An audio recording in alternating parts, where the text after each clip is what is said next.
So, hello everyone. Today we'll be starting with a new topic that is types of operating system. और जो first type का operating system है that is the batch operating system. तो हमें नाम से समझ में आ रहा है बैच. तो यहाँ क्या होता है, हमारे जॉब्स होती हैं और जॉब्स को हम लोग बैच के बैचेस में बाइफोगेट करते हैं. सो सबसे पहला क्वेश्चन आता है, what is a job? So basically job is the collection of program, input data and control instruction. मतलब अगर मैं एज अ यूज़र हूँ और मुझे अपने सिस्टम से कुछ काम करवाना है तो मैं जॉब प्रिपेयर करूँगी और उसे अपने कंप्यूटर ऑपरेटर को प्रोवाइड कराऊँगी. So the first step is कि अगर मेरे यूज़र को कोई भी चीज़ परफॉर्म करनी है, कोई भी एक्शन परफॉर्म करना है, then the user need to prepare its job on punch card. Now the second question arises, what is the punch card?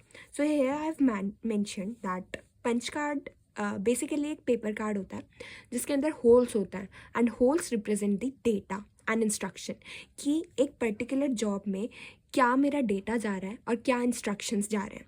That will guide our system कि बेसिकली हमें क्या परफॉर्म करना है. तो अगर हम लोग कुछ पॉइंट्स देखें बैच ऑपरेटिंग सिस्टम के, तो पहला पॉइंट है that it is a non interactive operating system.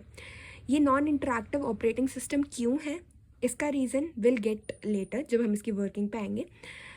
मतलब जो यूज़र है वो डायरेक्टली अपने ऑपरेटिंग सिस्टम के साथ इंटरैक्ट नहीं कर सकता है. Then the third point is that कि ये तो हमने पहले डिस्कस कर लिया था कि हमें जब भी अगर कुछ काम परफॉर्म कराना है we have to make the jobs over the punch card. So if we move towards the working, so this is the working. So I have write it in a shorter manner. तो आप लोग इसे elaborate करके लिख सकते हैं. सो अगर हम वर्किंग देखें तो the first thing is that कि जो यूज़र है that have to prepare a job over the punch card. This point is already covered. The second point is that जो यूज़र होगा वो अपनी जॉब्स को सबमिट करेगा in the to the computer operator. तो इस डायग्राम में भी दिख रहा है that we have various jobs that is submitted to the operator. अब नेक्स्ट काम क्या होता है कि जो कंप्यूटर ऑपरेटर होता है वो हमारी जॉब्स को बैचेस में डिवाइड करता है. That's why its name is batch operating system. So the next third point is that the computer operator collects all the job and sort it. तो बैच वो किस बेसिस पे होगा, मतलब अगर कुछ जॉब्स हैं जिनकी रिक्वायरमेंट सेम है या जिनकी नीड सेम है उन्हें एक बैच में डाला जाएगा और जो दूसरी जॉब्स होगी जिनकी अलग रिक्वायरमेंट है या फिर कोई डिफरेंट है या सिमिलर है तो वो B2 बैच में आएगी. सो दिस इज़ द बाइफर्गेशन. तो जो हमने थर्ड पॉइंट देखा कि जो कंप्यूटर ऑपरेटर है वो जॉब्स को कलेक्ट करता है, उसके बाद उन्हें सॉर्ट करता है बैचेस में. अब कंप्यूटर ऑपरेटर का काम खत्म हो गया. अब नेक्स्ट काम क्या है, जब वो बैचेस में डिवाइड कर देगा तो जो कंप्यूटर ऑपरेटर है वो अपने बैचेस को प्रोसेसर को देगा. दैट इज़ अपने CPU को देगा 1 by 1. पहले एक बैच जाएगा देन नेक्स्ट बैच जाएगा. अब नेक्स्ट पॉइंट है हमारा कि जब भी, अब देखो यहाँ तक तो अपने यूज़र का काम था जॉब बनाना, जॉब को बैचेस में बाइफरगेट करना काम था ऑपरेटर का. फिर ऑपरेटर ने जैसे ही बैचेस प्रोसेसर को दे दिए तब उस पॉइंट पे हम लोग इंटरैक्ट नहीं कर सकते with the office job.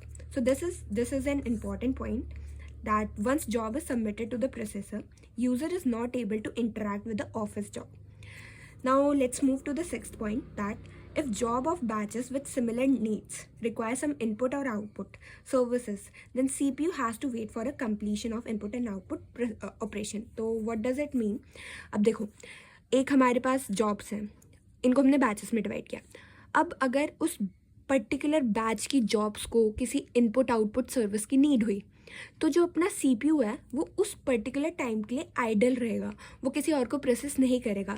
Let's suppose अपन का अगर CPU है जिसके अंदर प्रोसेसिंग में अभी केवल बैच 1 है और कुछ टाइम के बाद बैच 1 को क्या आता है, लेट्स सपोज 3 मिनट के बाद batch 1 wants to do some input output processing, जबकि अभी तक CPU की प्रोसेसिंग कंप्लीट नहीं हुई. तो उस पर्टिकुलर अगर वो 2 मिनट का काम कर रहा है टू द इनपुट आउटपुट तो उस पर्टिकुलर 2 मिनट के लिए हमारा जो CPU है वो आइडल स्टेट पे आ जाएगा. ठीक है, मतलब यहाँ पे हमारी जो वर्किंग कैपेसिटी है CPU की वो कम हो रही है क्योंकि वो बहुत टाइम के लिए आइडल हो रहा है. So this can be considered as the disadvantage of batch operating system. So अगर हम डिसएडवांटेज और देखें तो the first thing is CPU is idle for most of the time, and reason हमने देख लिया था क्यों होता है.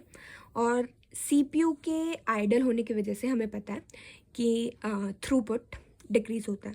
So throughput is just a number of job completed unit time. So this is all about the batch operating system. Hope you like it.